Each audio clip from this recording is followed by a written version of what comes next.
भाजली गेली का पोळी निश्चित भाजली, लोकसभेला भाजली ना, तुम्ही बघतायत ना। आणि लोकसभेला पोळी भाजल्यामुळं हे आजी माजी मुख्यमंत्री ओबीसीवर बोलायलाच तयार नाहीत, हे निवडणुकीच्या पलीकडे जायलाच तयार नाहीत।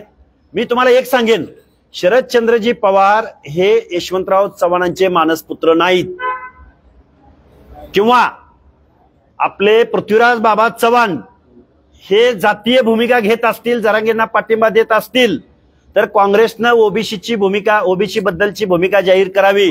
नाहीतर पृथ्वीराज बाबा चव्हाणांनी कुठं जावं, तर त्यांनी राहायला कुठं जावं, तर त्या अफगाणिस्तान मधल्या एखाद्या कुठं काय एखाद्या अफगाणिस्तानमध्ये राहायला जावं। कारण का म्हणतोय, तिथं जातीय भूमिका घ्यायला वाव आहे पृथ्वीराज बाबा तुमच्या कामाला। कारण हा महाराष्ट्र 18 पगड जातींचा आहे, हा महाराष्ट्र शिवरायांच्या रयतेचा आहे, हा महाराष्ट्र शाहू राजाच्या रयतेचा आहे।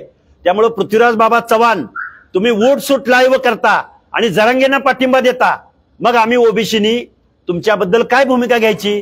पृथ्वीराज बाबांनी खरं तर अफगाणिस्तानला राहायला जावं, नाहीतर राहुल गांधींनी त्यांना काश्मीरमध्ये एखाद्या खेड्यामध्ये त्यांची राहायची व्यवस्था करावी, मग त्यांची जातीय भूमिका त्यांना तिथं घेता येईल।